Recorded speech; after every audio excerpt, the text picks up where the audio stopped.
Hola, hola, ¿cómo están? Buenas tardes con todos, yo soy Manuel Concha Jiménez. Hoy vamos a desarrollar este tema, estrategias para rotaciones efectivas de fungicidas según bases FRAC. Por el momento tenemos un pequeño problema con el video, pero creo que podemos igual ir desarrollando en lo que arreglamos esta falla técnica. Les quiero agradecer por la acogida que ha tenido esta charla. Veo bastantes participantes en Zoom, también por ahí en Facebook. En YouTube también estamos ahora. Si tienen dudas, alguna duda que no les permita avanzar durante la exposición, por favor la escriben en los comentarios que vamos a ir resolviendo cada duda, ¿sí?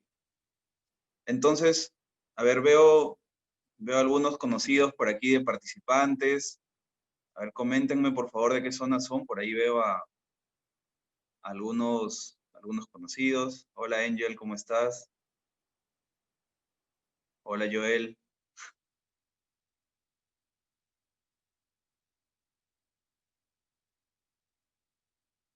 Bien, entonces empecemos.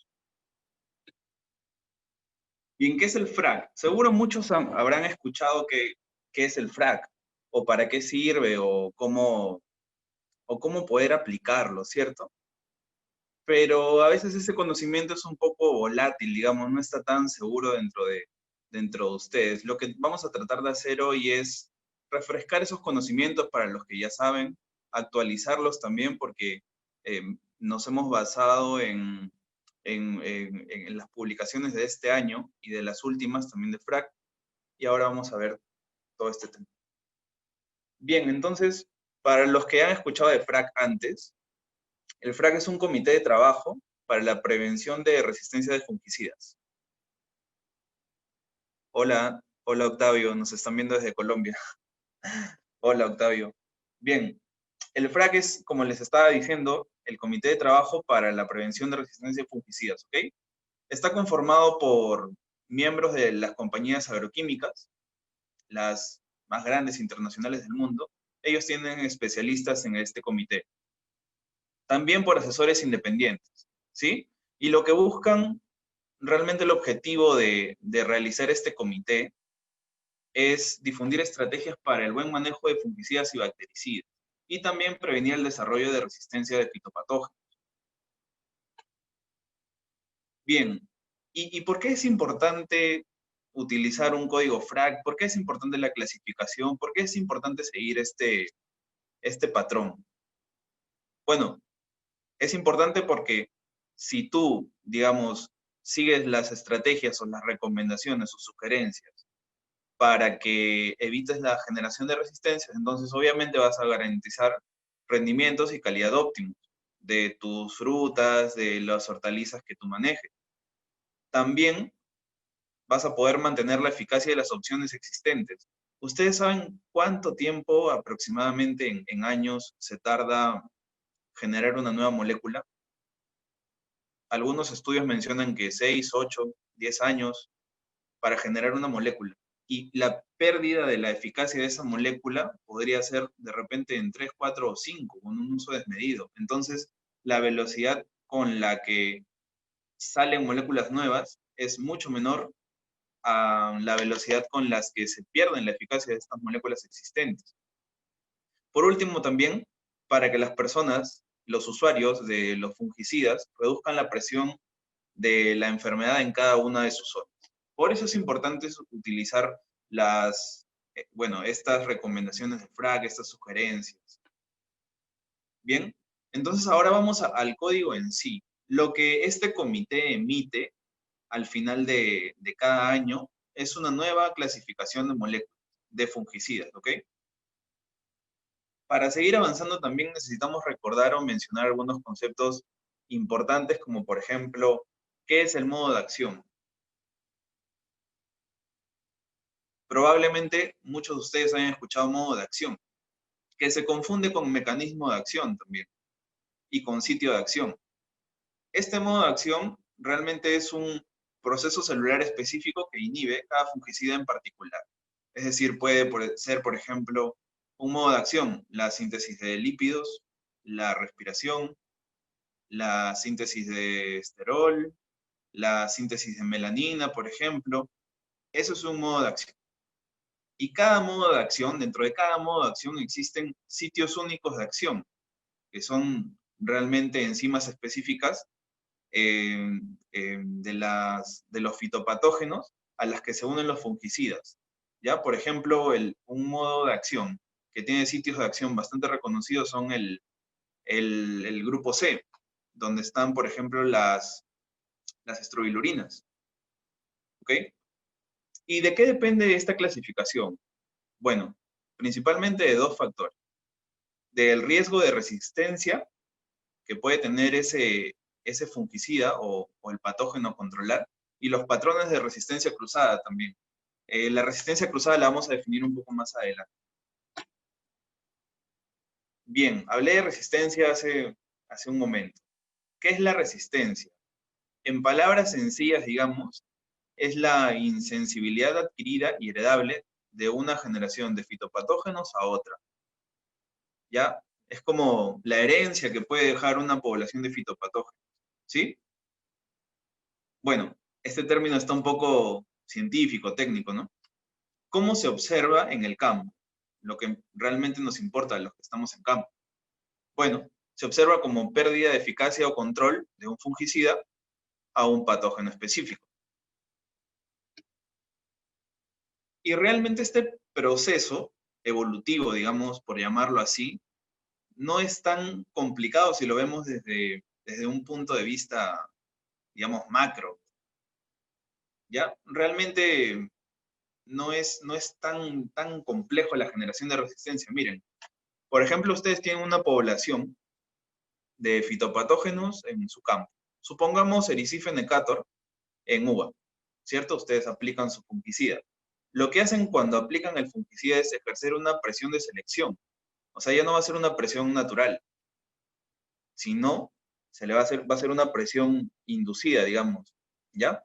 ¿Qué va a hacer este fungicida? Bueno, va a matar a los que sean sensibles y no va a poder matar a los que sean resistentes, ¿cierto? Entonces, como no va a poder matar a los que son resistentes, se va a generar una muerte de la población inicial, pero no de la población mutante. Como van a quedar menos patógenos, digamos, resistentes, estos patógenos van al final reproducirse y van a generar una población resistente. Y cuando repetimos aplicación tras aplicación del mismo producto, lo que vamos a generar es una población súper resistente. Lo que hacemos aplicando productos, digamos, repitiendo los mismos productos y aplicarlo muchas veces durante poco tiempo, es que generamos una aceleración en la generación de la resistencia. Bien, mencioné hace un rato sobre resistencia cruzada. Bien, algunos también habrán escuchado ese término. Es importante para seguir avanzando. La resistencia cruzada realmente se puede entender como cuando la resistencia a un fungicida específico también resulta en resistencia a otro fungicida que la enfermedad ni siquiera ha sido expuesta. Bien, normalmente esto ocurre cuando son fungicidas del mismo grupo. Bien, si hablamos de triazoles, por ejemplo, se puede aplicar tantas veces el epoxiconazol que al final puedes tener también resistencia a tebuconazol. A eso se refiere con resistencia cruzada. Bien, entonces, como lo vimos también hace un momento, lo que, digamos, la forma de escapar o la forma de generar resistencia en la mayoría de los fitopatógenos es cuando se altera ese sitio de acción que he mencionado. ¿Bien? ¿Y cómo se ve en campo? Como pérdida de eficacia del fungicida. Bien, ahora hay formas en las que los fitopatógenos pueden escapar digamos, de la eficacia del fungicida. La primera y la más común es la alteración bioquímica del sitio de acción. Significa que en ese sitio de acción, en esa enzima específica, en ese punto del modo de acción, ya no va a ser tan sensible la enzima al fungicida. porque de repente se altera su estructura tridimensional. Entonces, ya no es tan sensible, no genera tanta eficacia. ¿Ya? Eso es lo que normalmente o comúnmente pasa. Pero también hay otros mecanismos de resistencia, como por ejemplo la detoxificación del fungicida. Es que hay algunos fungicidas que necesitan ser metabolizados o digeridos para funcionar o para controlar o matar a la célula del fitopatógeno. Entonces ocurre que el fitopatógeno se da cuenta de eso y no lo metaboliza. Entonces no funciona.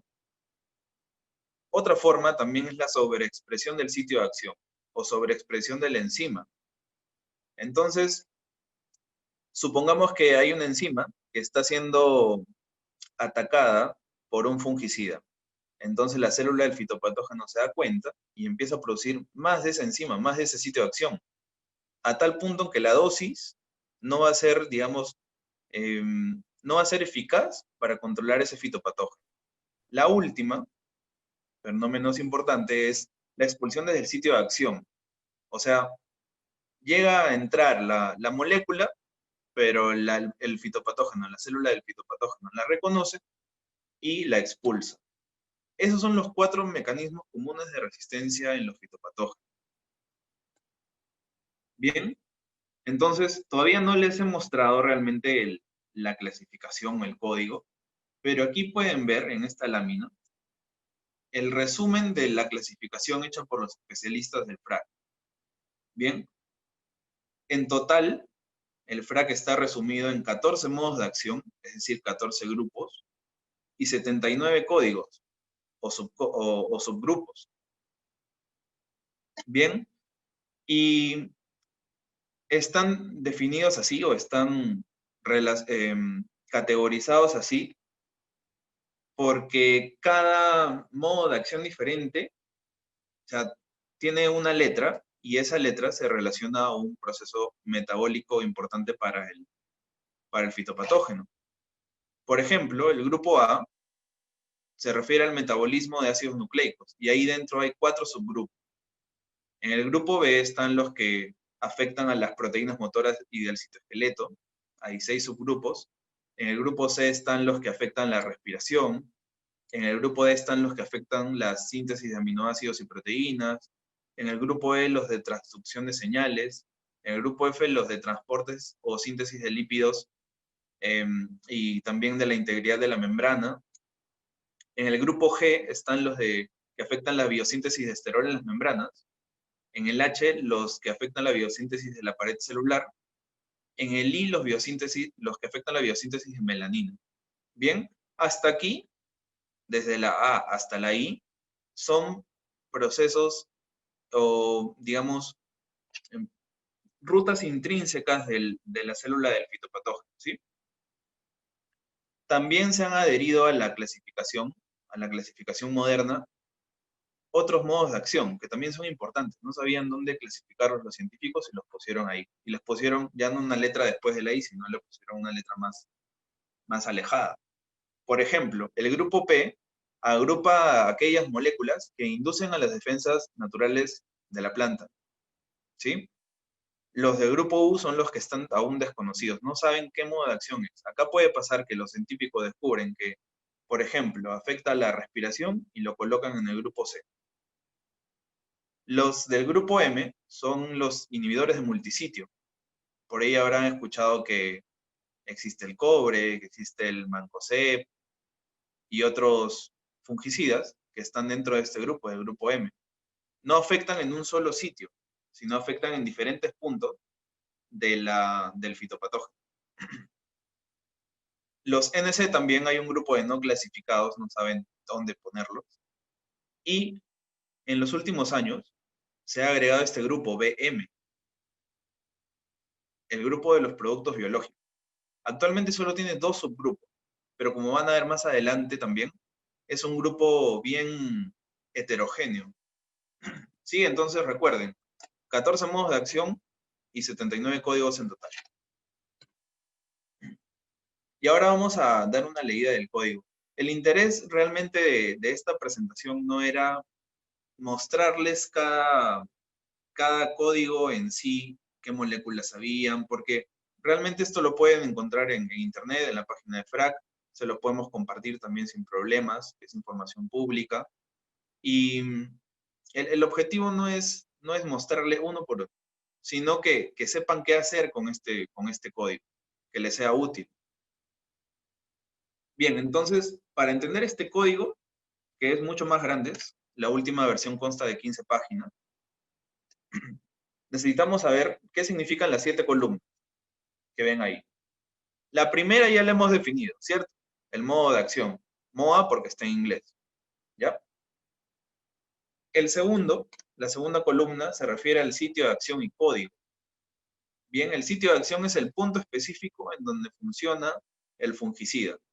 Si es que se conoce, los científicos le han puesto. Por ejemplo, el grupo A1, el código A1, afecta a la enzima RNA polimerasa 1. Pero si ustedes ven el código más adelante, hay algunos que no mencionan esa enzima.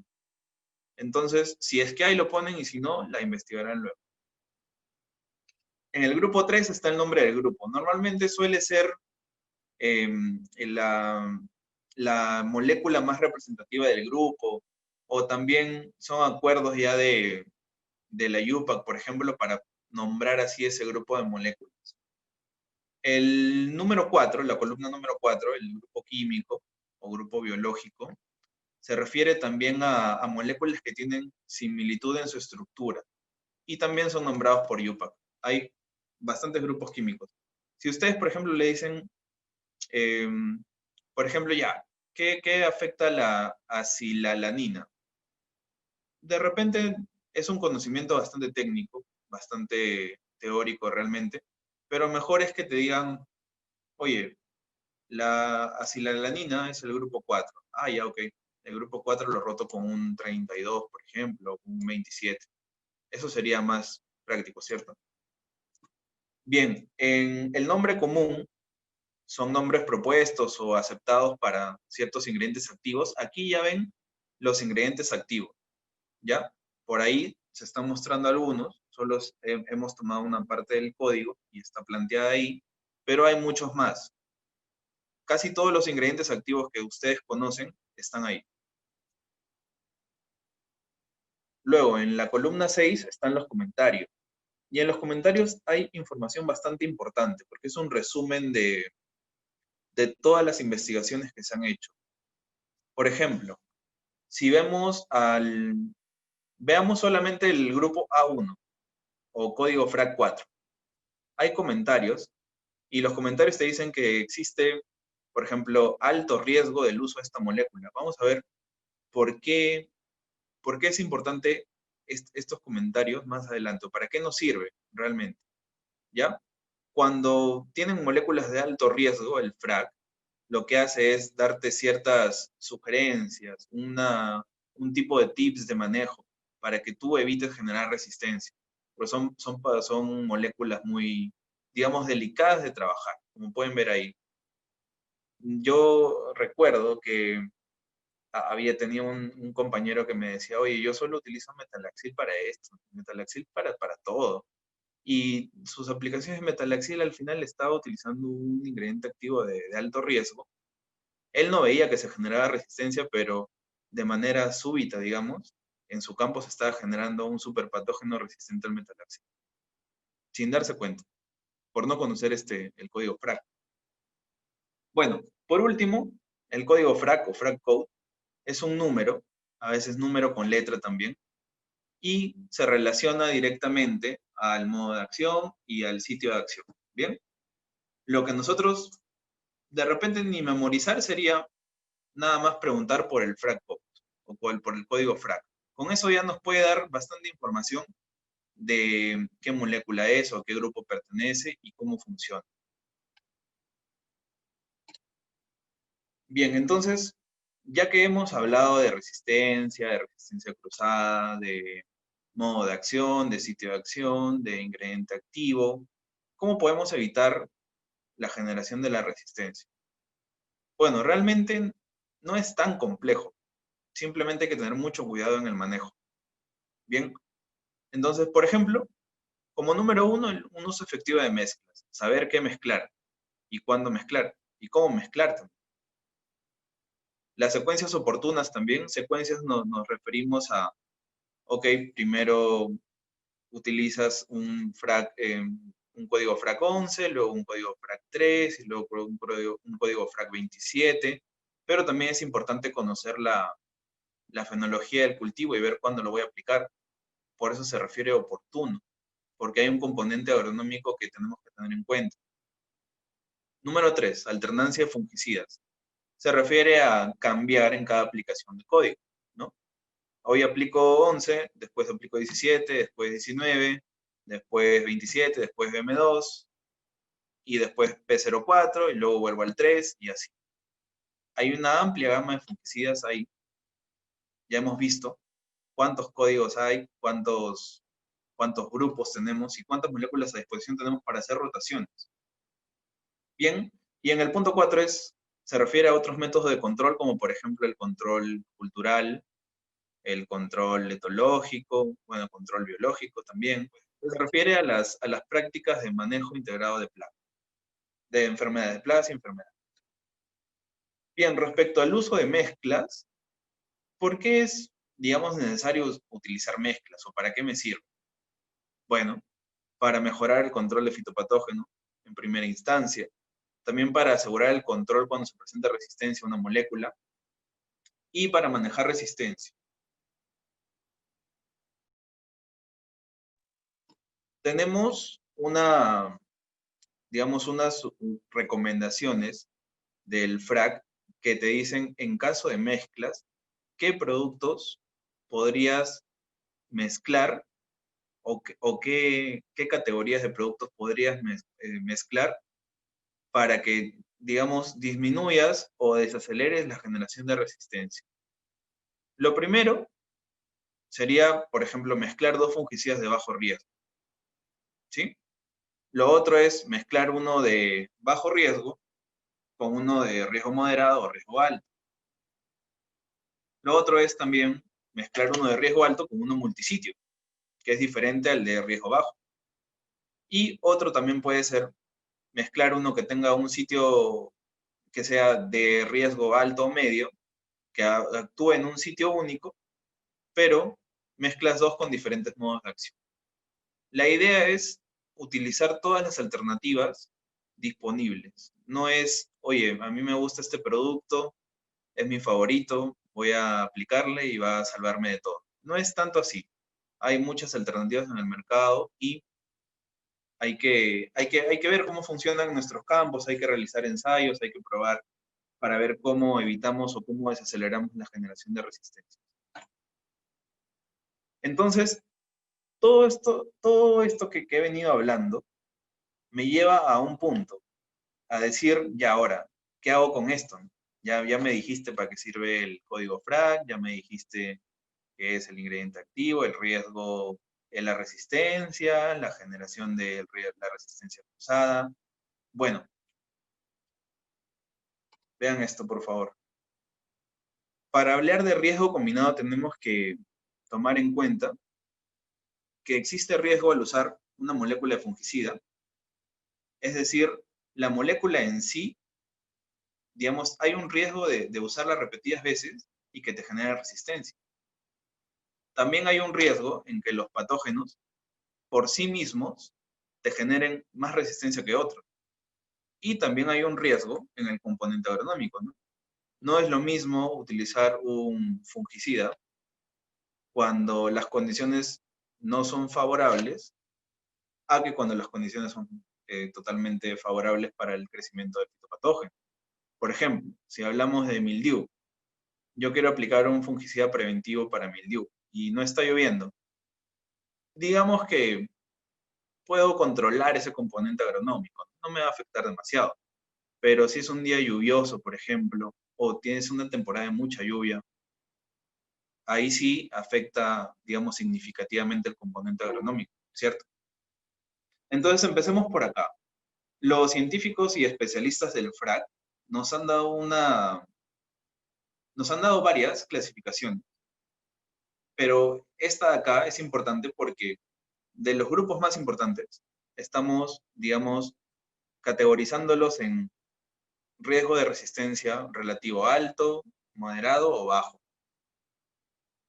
En pocas palabras, digamos, vean ahí el que dice en low, vean ahí el que dice clorotalonil. Digamos, utilizando clorotalonil, vas a tener un riesgo relativo de resistencia bajo, pero utilizando un benzimidazol, voy a tener un riesgo de resistencia relativo alto, ¿cierto?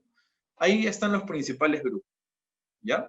Por ejemplo, el simoxanil o el fenexamil que hemos mencionado en láminas anteriores, o los azoles, tienen riesgo relativo moderado, ¿sí? Bueno, ya hablamos del fungicida en sí. Ahora hablemos de los patógenos.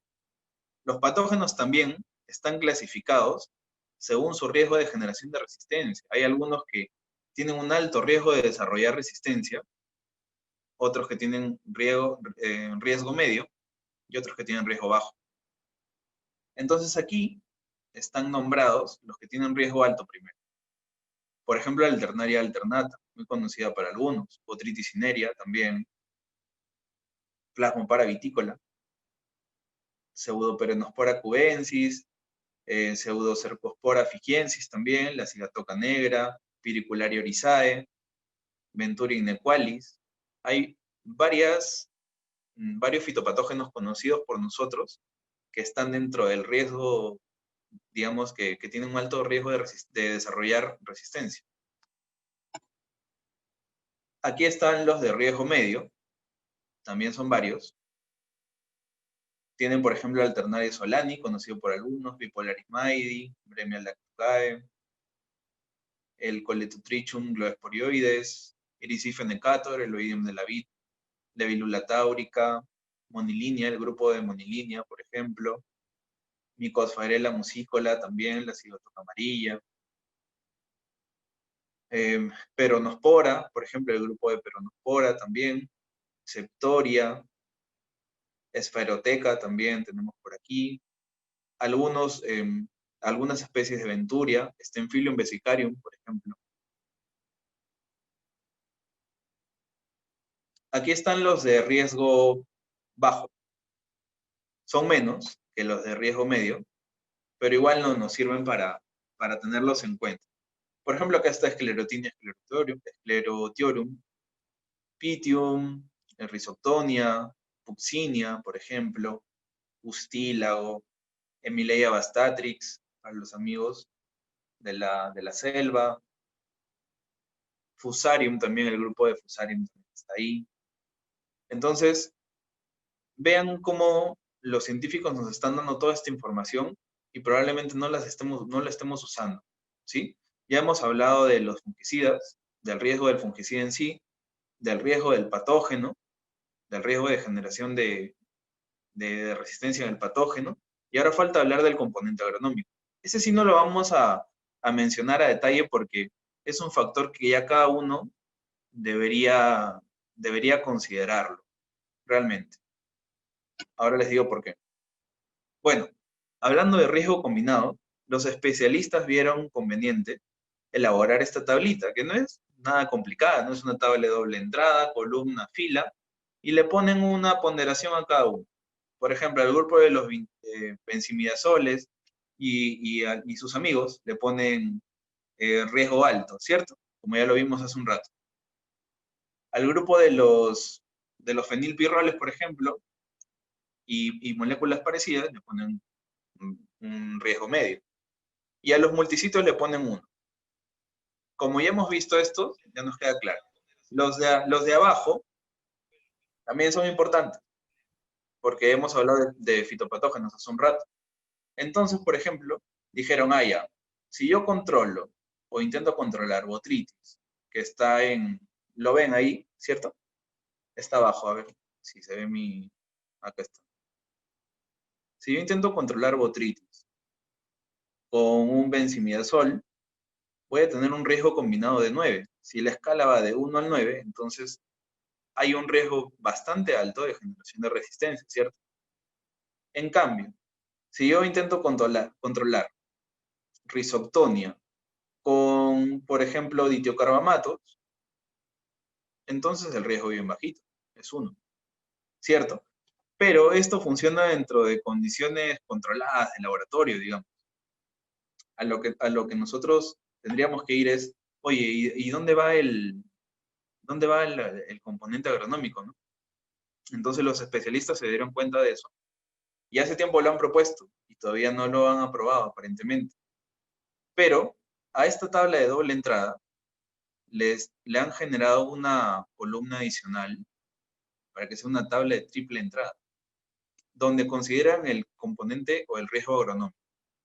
¿Ya? Acá también hay una modificación. Le ponen al riesgo del fungicida alto 6. En la anterior era 3, ¿recuerdan? Ahí está, 3. Ahora le ponen 6. En medio ahora le consideran 4 como factor. En medio le ponen 2 antes. Consideran también cuando lean sus bases FRAC, su código FRAC. A ver, ya empezó el video, creo. Hola. Hola Manuel, sí se te ve. Ah, excelente. Ya. Entonces, ahora utilizamos el número 4 como factor, antes solo había el 2, ¿ya? Y en riesgo agronómico solo va 1, 0.5 y 0.25, ¿sí? Entonces, tenemos una tabla valiosísima para generar un riesgo combinado. Ahora la escala va de 0.25 a 18, ¿cierto? 0.25 el mínimo y 18 el máximo. Digamos que el medio sería como 9 aproximadamente, ¿no? Ya dependerá de ustedes querer estar más entre el 9, entre el 5, el 2, o el 12, o el 15, o el 16, o el 18. Recuerden que el número más alto es el riesgo más grande de generar la resistencia. Por ejemplo, si quisieran controlar Plasmopara vitícola con, a ver, este grupo, el Q o I, se refiere a las estrobilurinas. Si quisieran controlar Plasmopara vitícola con estrobilurinas, con condiciones lluviosas, por ejemplo, entonces agarrarían el 3 por 6 por 1, 18. Entonces tienen la combinación perfecta para generar resistencia rápida, para acelerar la generación de resistencia. Si quisieran controlar, por ejemplo, aquí en la columna del medio, el isifenecator con el grupo de los fenilpirroles y con condiciones, digamos, de inicio de campaña, donde no hay mucho problema, digamos, las condiciones están controladas, sería 2 por 4 por 0.25. Les da 2. Entonces ya es una forma segura de actuar, ¿cierto? Bien, entonces, ¿cómo reducimos realmente el riesgo de la resistencia? Ya hemos visto las recomendaciones para mezclas, hemos hablado un poco de la secuencia de que hay que seguir, de utilizar otras prácticas de manejo, de utilizar rotaciones y de también ver este riesgo combinado. Y nosotros como Novagro, como pueden ver ahí algunos, o todos, espero, estamos intentando ofrecer, digamos, un riesgo combinado bajo.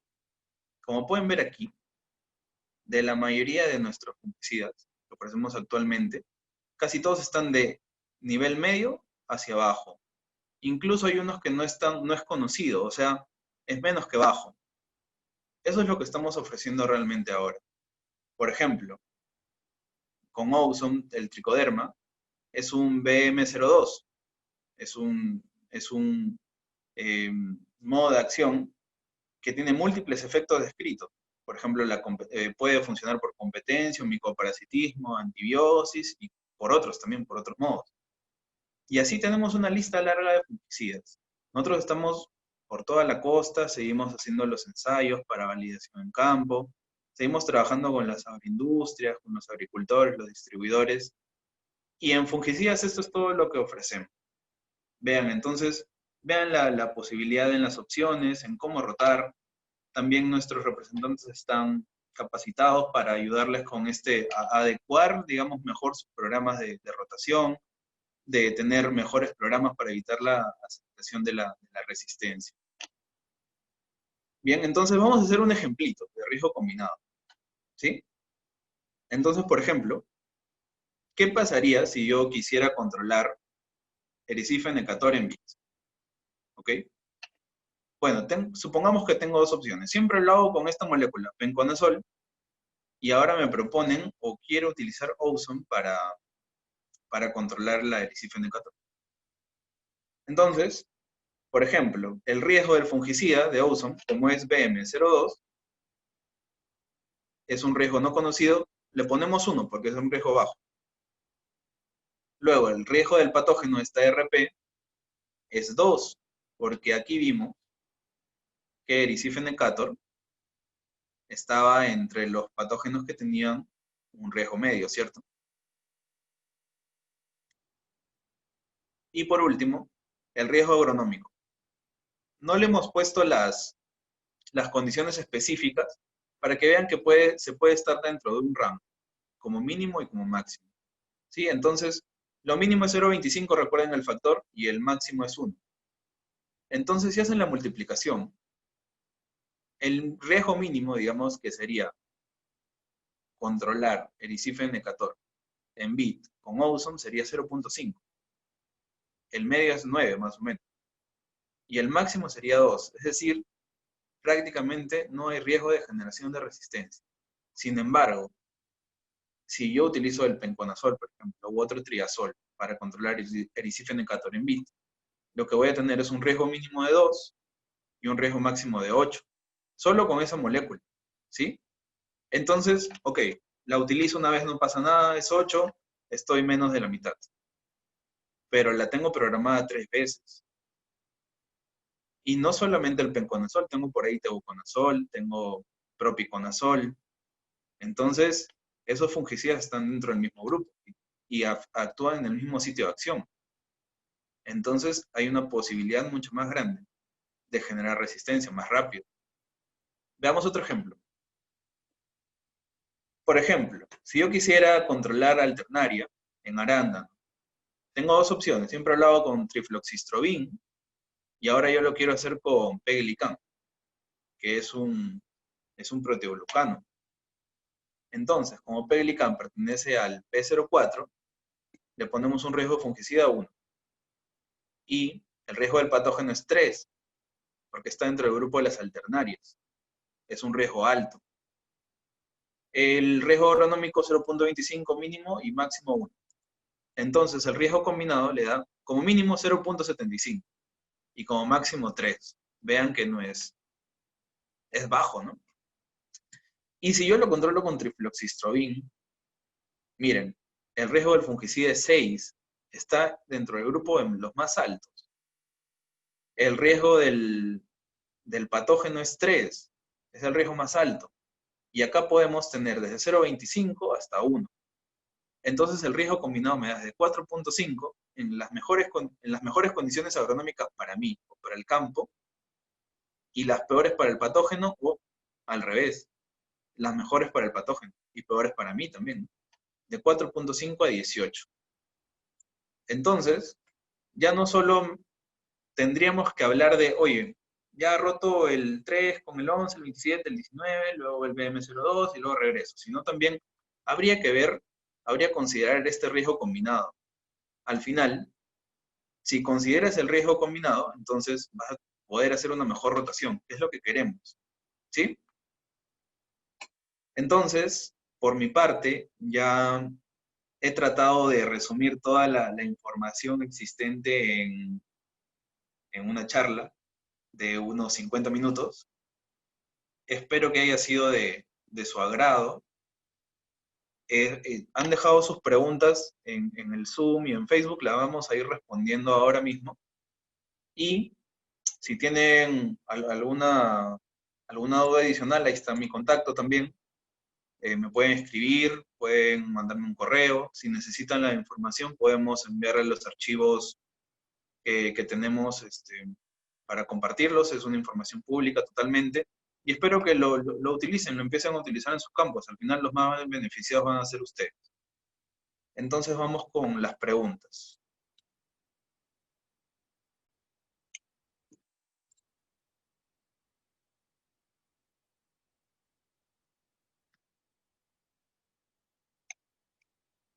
A ver, Luis Carrera dice, sería de mucha ayuda. Sí, Luis, realmente sí. A ver, las preguntas.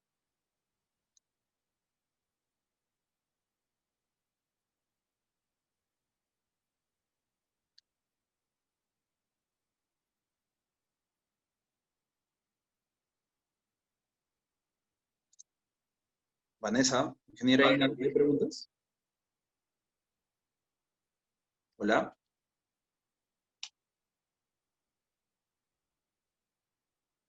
¿Qué es recomendable utilizar? A ver, Luis Carrera nos pregunta, ¿qué es recomendable utilizar ya cuando está presente la botritis? Debe ser, ¿cierto? Luis, ¿en qué cultivo? ¿Tienes ahí la referencia del cultivo?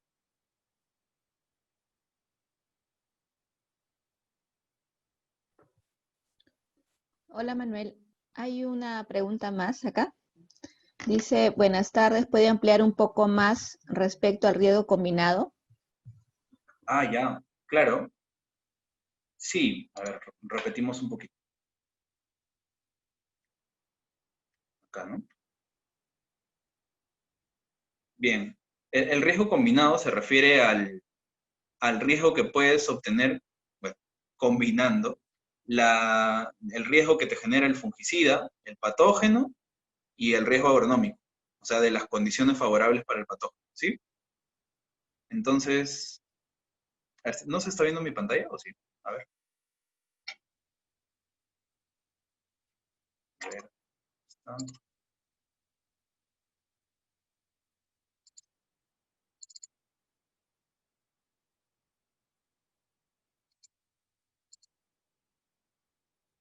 Ya, ahora sí, ¿no? Ya, les mencionaba del riesgo combinado. Entonces, este cuadro está hecho para relacionar lo de laboratorio, digamos, lo teórico. Ok, ya listo, Luis. Lo de laboratorio, digamos, con lo agronómico, ¿sí? Cada, cada riesgo, cada columna o fila de riesgo tiene tres factores nada más, alto, medio y bajo. Alto, medio y bajo, y también el agronómico alto, medio y bajo, ¿sí? En fungicidas, el alto tiene un factor de 6, el medio tiene un factor de 4 y el bajo un factor de 1. En patógenos, el bajo tiene 1, el medio tiene 2 y el alto tiene 3. Y en riesgo agronómico tenemos tres factores. El alto tiene 1, el medio tiene 0.25 y el bajo tiene 0.5 y el bajo tiene 0.25. Lo que haces tú primero es, ok, ¿qué patógeno voy a controlar? Supongamos, por ejemplo, como Luis dice, botritis, ¿cierto, Luis? Botritis. Ya yo quiero controlar botritis. Tengo toda esta columna de posibilidades de número, de riesgo combinado, ¿sí? Entonces, Luis dice, a ver, voy a preguntar una recomendación. ¿Ya? ¿Qué me recomiendan para controlar botritis en arándano? En condiciones, digamos, no sé de qué zona eres Luis, pero de ahí vemos las condiciones. Utilicemos, digamos, el Ozone, ¿ya? Como ejemplo que ya hemos visto. El Ozone es Trichoderma harzianum, bajo invernadero, ok. Es Trichoderma harzianum, está dentro del grupo del código FRAC, tiene BM02 y tiene un riesgo bajo de generación de resistencia. Estaría aquí, ¿cierto? Entonces tendríamos que ubicarnos aquí. ¿Sí? Entonces, como Luis quiere controlar botritis, ya sabemos que vamos a utilizar el Ozone, ¿sí? Podemos tener tres resultados. Como Luis controla digamos, todas las condiciones de su invernadero, entonces él, digamos que tiene una baja probabilidad de generación de resistencia, ¿no? 0.25 utilicemos. En el caso en que utilicemos 0.25 por 3, que es el factor del patógeno, por 1, tendríamos 0.75. De 0.25 a 18 es un riesgo súper bajo, ¿cierto? Si a Luis se le escapa un poquito por ahí y se le sube el riesgo agronómico a 0.5, según lo que a él le parezca, oye, estas condiciones me van a generar mucha proliferación de la botritis, o una proliferación media de la botritis, ¿sí? Entonces, ya no sería 0.75, sino 1.5. Y si Luis ve que su campo ya está incendiado, por ejemplo, o ya él cree que las condiciones son súper favorables para la botritis, entonces va a tener un riesgo de 3. Aquí no estamos hablando de la eficacia del fungicida, estamos hablando de la generación de resistencia a lo largo del tiempo. Entonces, por ejemplo, utilizar Ozone dentro de invernadero para Luis sería una buena opción, porque tienes una baja probabilidad de generación de resistencia. Si Luis utilizara uno de los benzimidazoles, por ejemplo, para controlar botritis, en su invernadero podría tener 4.5, 9 o 18.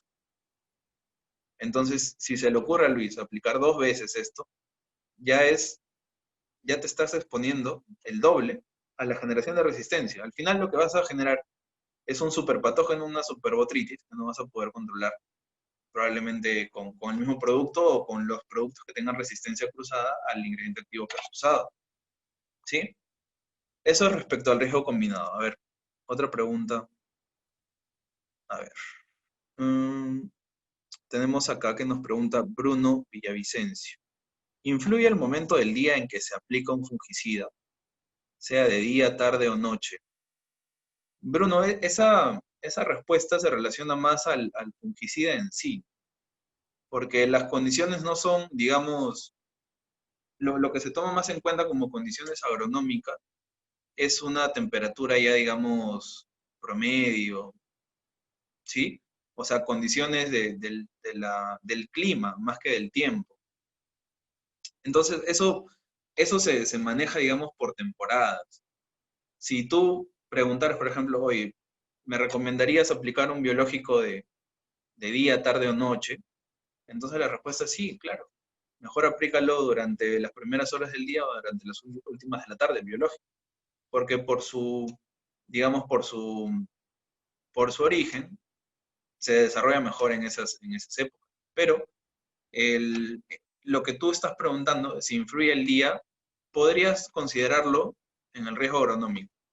No como, digamos que temprano tengo un riesgo de 18 y en la tarde tengo un riesgo de 0.75. No como eso, sino por temporada más bien. ¿Sí? A ver. eh, Anonymous nos pregunta, ¿el Eltra puede causar resistencia? En un campo se ha venido aplicando normalmente, pero este año no está controlando bien el Oidium envit. Sí, realmente cualquier fungicida puede generar, o sea, los patógenos pueden generar resistencia a ese fungicida si le has dado varias aplicaciones. Si nos puedes poner cuántas aplicaciones le has dado, si es que puedes nada más, nos serviría bastante para ver, ¿no? Si son 4 o 5, ya te imaginas, ¿no? A ver, Estrella nos pregunta, ¿qué se recomienda aplicar para control de botritis en tomate en la región de Atlixco? Wow, esto, Estrella, no sé de dónde eres exactamente, creo que de México, pero un insumo muy popular, digamos, bastante distribuido a nivel mundial es el tricoderma harziano. Así que como ya vimos en el ejemplo de Ozone para arándano, podemos también replicar esto en tomate, sin problemas. Entonces te recomendaría utilizar el Ozone, pero si estás un poco lejos. Si puedes conseguir un Ozone de México, sería excelente.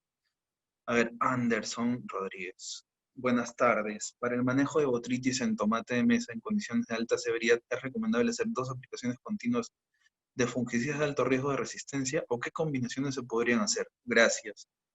Ya. Las combinaciones ya las vimos al principio, recuerden, ¿sí? Por ejemplo, 2 de bajo riesgo, 1 de alto riesgo con un multisitio, ¿sí? Entonces, para el manejo de botritis en tomate de mesa, en condiciones de alta severidad, es recomendable hacer 2 aplicaciones continuas de fungicidas de alto riesgo de resistencia. ¿Qué combinaciones se podrían hacer? Ok. A ver, si ven mi pantalla, ¿sí? Estamos hablando de botritis y estamos hablando de condiciones de alta severidad. Tenemos un 3 y un 1. Entonces, tenemos 3 por 1, 3.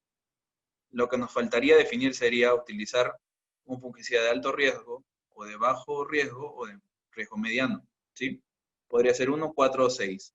Las posibles combinaciones podrían ser entonces 3, 12 o 18. Entonces, ¿qué combinaciones se podrían hacer? En ese caso, pues, por ejemplo, eh, si te parece, repetimos el ejemplo de Owson. Si utilizas Owson, es un fungicida, digamos, de bajo riesgo de generación de resistencia. Lo combinas, por ejemplo, con Fitovir también, lo puedes combinar, que es un acetato de cobre. Tenemos también, por ejemplo, el Ubuntu Duo, que es una estrobilurina, es un activo de riesgo medio, con la nignamicina, que es un antibiótico de riesgo bajo, muy bajo. Digamos, ese tipo de combinaciones también puedes hacer para evitar la generación de resistencia a Anderson. A ver, ya, Carlos Espino nos pregunta, ¿cuál es la diferencia entre FRAC e IRAC? Ah, ya, gracias Carlos. El FRAC se refiere al comité de trabajo para digamos, para evitar la generación de resistencias, pero de fungicidas. El IRAC, al contrario, se refiere al grupo de trabajo también creado por especialistas y por personas del rubro de las agroquímicas, pero respecto a insecticidas. Es similar, no es igual, es similar. ¿Ya? Y los conceptos también se pueden un poco extrapolar a ese código. Pero digamos que hay ciertas consideraciones adicionales en el de insecticidas respecto al de fungicidas, y en el de fungicidas igual. ¿Ya? Se pueden tomar unos conceptos, pero son diferentes. A ver, ¿qué más nos preguntan por acá? Por acá tengo unas preguntas. Ya, a ver. John Iker nos pregunta, mencionó Pegelicán y Owson, ¿cómo puedo rotarlo para enfermedades en cultivo de uva? Excelente. Mira, el Pegelicán les había dicho que es modo de acción, perdón, que un código FRAC P04, ¿cierto? Bien, eso lo pueden poner de repente al final porque es biológico, lo pueden poner ya en las últimas semanas. Y lo puedes rotar con Owson. Tú sabes que las aplicaciones para enfermedades en uva son cada 4 o 5 días, ¿cierto? Puedes ponerle Pegelicam P04, luego Owson, que es B02, BM02, luego puedes poner, si quieres, un azufre también, que es un M02, por ejemplo, y después le pones ya un Bacillus subtilis, un Brevivac, por ejemplo, BM02 también, y así empieza, y ahí ya tienes 4 ingredientes activos, y son 3, 4, 5 días por ahí, ya tienes como para 20 días de protección. A ver, ¿qué más? Luis Alfred nos pregunta, ¿cómo determinamos la dosis adecuada con respecto a la resistencia del patógeno? Muchas veces la dosis influye en el control. Sí, Luis, es verdad. ¿Cómo determinamos la dosis adecuada? Realmente las empresas que registran los productos están obligadas a presentar la dosis, digamos, en la que funciona el producto, ¿sí? Pero, si te has dado cuenta, te dan un rango. ¿Por qué? Porque ese rango es un poco para asegurarte. Sin embargo, si tú tienes la posibilidad, si tú tienes la oportunidad de tener contacto con asesores comerciales de Novagro, de otras empresas, o tú mismo hacer tus propios ensayos, ahí tú puedes definir. La idea, Luis, es que no dupliques la dosis o disminuyas la dosis, porque eso al final va a acarrear igual, en una presión de selección ya diferente. Si le aplicas menos dosis, entonces los fitopatógenos se van a reír ahí, se van a bañar con lo que aplicas. Y si le aplicas mucha más dosis, vas a seleccionar rápidamente los que sí resisten y se va a generar resistencia más rápido. Entonces, lo más adecuado es, digamos, utilizar las dosis del fabricante, la que está en la etiqueta y registrada por SENASA. A ver, ¿qué más tenemos por acá? Wow, hay varias preguntas. Ronald nos dice, a ver, ¿la valoración del riesgo agronómico está establecida en alguna literatura o es criterio del profesional? ¿De qué factores depende eso? Gracias, Ronald. La valoración del riesgo agronómico, como dije, realmente no está establecida en ninguna literatura más que en el FRAC.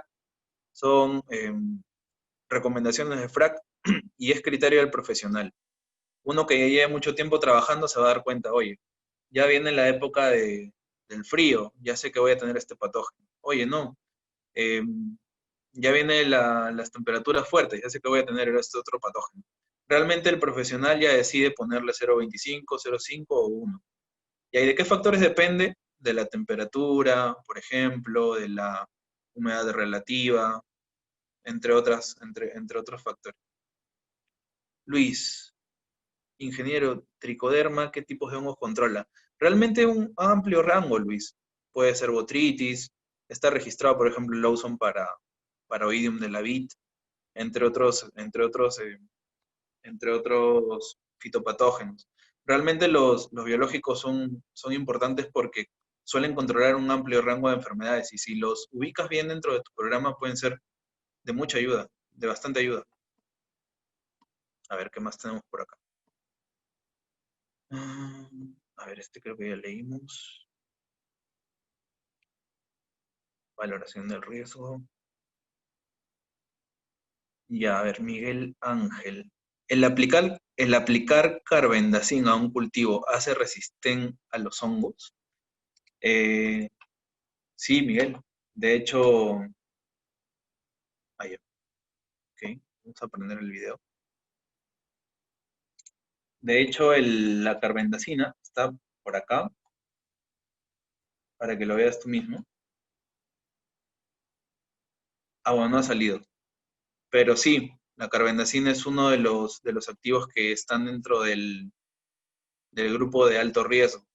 Entonces, no te puedo decir exactamente luego de cuántas aplicaciones tú vas a generar resistencia con la carbendazina, pero y para qué hongo también, ¿sí? Eso tendrías que ver qué hongo es, qué hongo estás controlando y cuáles son las condiciones. Pero, digamos, lo más importante es que si tú aplicas muchas veces ese ingrediente activo, sí vas a generar una resistencia rápida al hongo. A ver, Walter Rosell nos dice, una pregunta, ¿la subdosificación también puede causar resistencia? ¿Puedes ampliar un poco eso? Sí, Walter, sí lo comenté hace un ratito. Les dije que si subdosificas, la presión digamos, de selección es menos, pero los patógenos, o sea, igual controlas una parte y esa parte se va, o sea, es como que le dieras un poquito la probadita del veneno y luego ya el patógeno va a estar acostumbrado a ese fungicida y ya va a generar resistencia rápido. A ver, otra tenemos por acá. Sí, Olivia, sí te enviamos al correo, te vamos a enviar. Buenas tardes, saluda Fernando de Camposol. Hola, Fernando. ¿Cuál sería una buena rotación para Oidium en uva? Por ejemplo, eh, tendríamos que ver la última etapa, ¿sí? Digamos los últimos 30 días. Tú puedes arrancar con Owson, que es Trichoderma hertzianum. Después de unos 4 o 5 días, según la presión, puedes utilizar Brevivac, que es Bacillus subtilis, ¿sí? Los dos son BM02, sin embargo, como son multisitio, o digamos afectan de diferentes formas al fitopatógeno, no hay demasiada complicación. Tú si quieres le puedes poner un azufre en el medio también, por ahí un cobre, el mismo Peglicán. Entonces utilizas, por ejemplo, el Ozone, después Peglicán, después utilizas un cobre, que es el Fitovir, por ejemplo. Luego utilizas azufre, regresas a Brevivac, que es Bacillus subtilis BM02, y ahí tienes protección como para 20 días aproximadamente. A ver, ¿qué más? ¿Qué más tenemos por acá? ¿Qué tipo de hongo? ¿Qué otra fecha van a dar la otra charla? Me invita, claro, Luis, definitivamente. A ver si planificamos una de Irak también. A ver, ¿qué más? Nancy nos pregunta, ¿los fungicidas también generan resistencia? Sí, claro. Sí, de eso hemos hablado en toda la charla. Percy, buenas, ¿qué estrategia tendrías para mildew en beet? Ya, mira, realmente para hablar de enfermedades en específico nos tendríamos que armar otra charla, ¿sí? Estén pendientes a la próxima charla. Vamos a hablar seguro de mildiou en vid. Por ahí, Percy, te puedo compartir alguna presentación que hemos tenido hace poco también para mildiou. Pero si hablamos de biológico, ya mencioné que los biológicos son de amplio rango, ¿sí? Entonces, lo mismo que, por ejemplo, utilicé para Oidium, como le recomendamos a Fernando, puedes empezar, por ejemplo, según las condiciones. Ya en vez de empezar con el Lawson, empiezas con Fitovir, por ejemplo, el cobre. O si no, si te vas un poco más atrás, empiezas con Ubuntu, por ejemplo, que los ensayos en campo nos han dado muy buenos resultados para mildiou, el Ubuntu Duo, por ejemplo. Entonces empiezas con Ubuntu o Ubuntu Duo, luego ya si estás pegándote a la cosecha le puedes aplicar un el Awesome, después Pelican, después si quieres un azufre, el cobre, y así puedes ir rotando esas moléculas. Si gustas también por ahí te contactamos y te ayudamos con una mejor asesoría. A ver, ¿qué más tenemos por acá? Jover Cartagena nos dice, ¿qué estrategias tomaría para controlar enfermedades en almácigos? Bueno, ahí sería ya realmente un control ya más cultural, ¿no? Por ejemplo, evitar los aniegos, principal para evitar la botrytis, el pitium, le aplicas en drench cobre, también puedes utilizar el tricoderma o el bacillus también, el brevivac o el awesome. Carlos Espino nos pregunta, ¿al momento de realizar una mezcla es necesario añadir un coadyuvante? Realmente sí, Carlos, los coadyuvantes están diseñados para, digamos, romper la tensión superficial de las gotas de agua de la aplicación y permitir la absorción, la entrada, o lo que le llaman que se vuelva pegante el producto. ¿Sí? Entonces sí, es muy importante utilizar coadyuvantes, modificar el pH también del agua. A ver, ¿tenemos alguna otra pregunta más? Kevin Millones Montesa, ¿cómo debe rotarse cambiando de modos de acción o cambiando de grupo FRAC? Gracias, Kevin. Realmente la idea de esta exposición es que se vayan con la idea de pensar ya no en ingredientes activos, sino en código FRAC. Entonces, Kevin nos pregunta, ¿cambiando de modos de acción o cambiando de grupos? Mira, lo fuertemente recomendable es que cambies de modo de acción y por consiguiente de código FRAC, ¿sí? Sin embargo, si conoces pocas moléculas, tienes pocas posibilidades, digamos, dentro de un mismo grupo, por ejemplo, los que afectan a la respiración, pones el 3, después el 7, el 9, igual estás haciendo un cambio del número. Entonces, en realidad está bien. No es lo altamente recomendado, pero igual está bien. Que si tú cambiaras modos de acción y código FRAC, estaría súper bien. No te tendrías que preocupar demasiado por la resistencia. A ver, David. Buenas tardes. Hola, David. Quisiera saber si para una buena producción de hortalizas se tiene que tener en cuenta el clima. Sí, claro. Claro que sí, David. Definitivamente. Hay hortalizas que ni crecen en ciertas condiciones. Así que es un sí rotundo. A ver. Emmanuel nos pregunta, el cultivo de vid, tengo una consulta. Para empezar, prevenimos a Vidium con un tebuconazol. ¿Ok? Luego en bayas guisantes aplico nuevamente un tebuconazol. 2 veces ya. Desde la primera aplicación de tebuconazol hasta la segunda, obviamente, apliqué otros activos, claro. Mi pregunta es, ¿ocurriría resistencia a los 2 triazoles por las 2 aplicaciones de tebuconazol? En la frecuencia de tiempo que menciono, ¿ocurriría? Manuel, es una buena pregunta. Realmente eso no lo podemos determinar a ciencia cierta, ¿sí? Porque al final lo que tú tienes en tu campo es una población endémica de Oidium. O sea, siempre va a quedar por ahí una espora, siempre va a quedar por ahí algún resto de la población inicial. Y no estamos hablando de 2 aplicaciones, estamos hablando de años de aplicaciones del mismo producto. Que no lleguen a otra zona, está bien, ¿no? Pero en 2 meses o en 2 aplicaciones es un poco difícil realmente. lo que genera es una acumulación a través del tiempo, ¿sí? Luego, a ver, ya Jonaiker, ya le respondimos a Jonaiker. Acá tenemos más preguntas.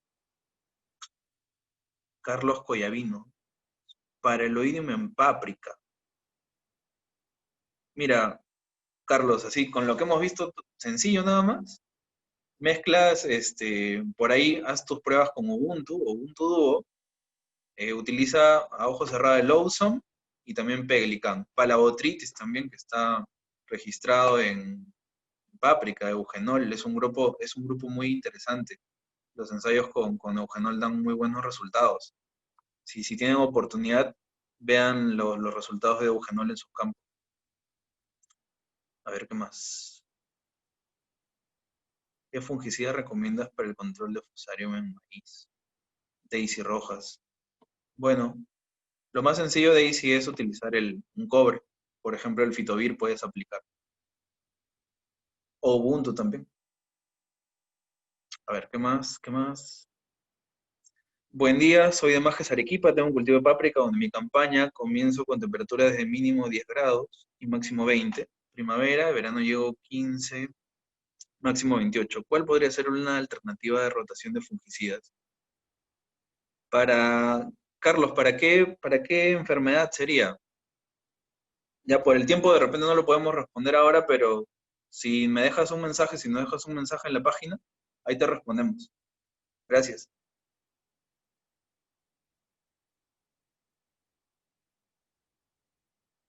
Hola Manuel, no sé si te acuerdas de mí, creo que sí, Nicolás. No entendí muy bien. ¿Qué hago una vez que tengo mi resultado de riesgo combinado? Ah, ya. Mira, ese resultado de riesgo combinado realmente te sirve principalmente para ti. Si tú ves que ya tienes un 18, que tienes más de un 9, que estás repitiendo, digamos, muchas veces, sacando un número alto muchas veces, entonces te puede dar una idea de que tienes la enfermedad a controlar y el producto que estás utilizando te va a generar resistencia. Entonces, ya tú deberías saber, oye, ya tengo un 12, un 16 y un 18 para controlar botritis, porque he utilizado este fungicida 3 veces. Entonces, mejor roto, ¿no? Claro. Y utilizas, por ejemplo, el Ozone de nuevo. Ahí está. ¿Qué más? A ver, creo que ya no hay más preguntas. A ver, por acá me han pasado algunas, las últimas, para no aburrirlos. A ver, a Kevin ya nos preguntó. Karen Janis Arana. Buenas tardes. ¿A qué se debe el riesgo a que un fungicida, según su ingrediente activo, sea clasificado como mayor riesgo que se genere resistencia? Ah, eso es una pregunta muy técnica, Karen. Realmente revisando los lineamientos del FRAC, hay varias publicaciones que ellos hacen. Una de ellas es cómo determinan que un fungicida tiene riesgo alto, medio o bajo. Realmente son estudios en laboratorio, son estudios de bastantes años, por eso los especialistas paran metidos en eso, investigando. Te puedo adelantar que si no hay, te puedo compartir, ¿verdad? El, el PDF para que lo veas tú misma, pero, por ejemplo, si dentro de los principales grupos utilizan, por ejemplo, benzimidazoles, listo, y, y aplican a botritis en una placa Petri, y luego de 2 o 3 aplicaciones van controlando que genera resistencia. Entonces lo van anotando. Así se determina si un ingrediente activo se clasifica, digamos, como alto, medio o bajo. Ya, Yami, ya te respondimos, Yami, sobre el riesgo combinado. Wow, hay varias preguntas. Sí, Rodrigo, sí te lo compartimos. Déjanos un mensaje, por favor, tu correo. Voy a ampliar un poco más. Ya del riesgo ya hablamos. Ah, ya, ok. Luis A. Rodríguez. En caso de que ya se note resistencia a un producto, ¿este producto ya no se volverá a usar o después de cuánto tiempo podríamos usarlo? Realmente esa es una pregunta que la respuesta te la da solo el campo, Luis. No hay estudios que digan, he estudiado que que en general, si yo aplico, si por ejemplo el Ozone deja de ser efectivo para botritis, ¿dentro de cuánto tiempo lo puedo volver a usar? Realmente no hay ese tipo de estudios, son largos, son costosos, y tendrías que hacerlo en cada campo, ¿cierto? Entonces es complicado realmente responder esto. Lo que sí se ha notado cuando ocurre que muchos activos dejan de o pierden su eficacia, incluso en insectos, los dejan de usar un tiempo, estamos hablando de, no sé, medio año, un año o 2 años, o de repente más tiempo, y luego vuelven a usarlos y sorprendentemente funcionan muy bien, como en su lanzamiento. El problema que pasó con varios insecticidas, por ejemplo, fue que les gustó mucho para el control de una plaga y lo aplicaron así indiscriminadamente y al final destruyeron o le perdió eficacia a esa molécula rápidamente. Después pasó el tiempo y ya la han vuelto a usar, por ejemplo. A ver, Luis Andrés Castro. Sí, Luis, ahí te enviamos la información. A ver, Nelly. Nelly López, después de aplicaciones de tebuconazol, ¿qué nos recomienda rotar? El tebuconazol pertenece a los triazoles, ¿cierto? Es un modo de acción número, ¿te acuerdas, Nelly? No sé si estás ahí escuchando. Número 3, ¿cierto? Entonces tienes un grupo 3, lo rotas con Owson, que es un grupo BM02, y ya está tu rotación. O bueno, con cualquier otro fungicida que no sea el 3, perdón. ¿Sí? A ver, saludos de Trujillo. Hola, Nelly. Parece que se acabaron las preguntas. Ah, no, todavía nos quedan algunas. A ver. ¿La presentación queda en YouTube? Sí. Sí, Octavio, sí queda. Octavio, alternar y alternate es un gran problema en tomates en Colombia. ¿Qué manejo recomiendas? Mira, Octavio, ese manejo te ayudamos ahí por interno, si gustas, ¿sí? Por ahora ya no sé si nos queda un poco de tiempo. Ingeniera Ina, ¿queda tiempo para seguir respondiendo más preguntas? Yo creo que una más, Manuel, y ya finalizamos. A ver, está acá, Víctor Almeida. Estrategia de rotación para manejar tuta en tomate, Víctor. La próxima charla, pues, en lo que hablemos de Irak. Ahorita estamos hablando de FRAC, pero te prometo que la respondemos, ¿sí? Entonces ya está todo, creo, ¿sí? A ver, ¿tienen alguna pregunta más? Creo que ya no. Entonces, a ver, voy a prender mi cámara, si se puede. Ah, sí se puede. Ya está. Entonces, por mi parte ya es todo. Espero que les sea útil la información que hemos servido acá para ustedes. Recuerden que si necesitan la información, las publicaciones son públicas, la podemos compartir igual. Gracias por haber estado activos ahí con las preguntas. Hemos tenido bastantes visitantes. Síganos en Facebook. Gracias, Octavo. En Facebook, en YouTube, en Instagram también. El día viernes vamos a tener la presencia del ingeniero John Top, que es un especialista en manejo de enfermedades de madera. Y por mi parte es todo ahí. Ahí tienen mi contacto. Si gustan me escriben, me mandan un WhatsApp, un correo. No me molesto. Así que a ver, ingeniera Ina. Muchas gracias, Manuel, por tu magistral ponencia. Yo sé que va a ser de mucha ayuda para el manejo de las enfermedades de nuestros amigos agricultores. Y cualquier consulta, les invitamos a visitar nuestra fanpage, ¿sí? También nuestra página web, www.novagro-ag.com, y también ahí van a encontrar una tienda virtual donde pueden encontrar nuestros productos, información, comprarlos, ¿no? Y como dijo Manuel, les invitamos a nuestra próxima charla, que va a ser el día viernes a las 5 p.m. Va a ser manejo de hongos de madera con un especialista. Ahí les enviaremos la información, estén atentos. Y muchas gracias por todo. Gracias, gracias Manuel, y será hasta una siguiente oportunidad. Chao, A gracias. nombre de Novagro, un cordial saludo, hasta luego.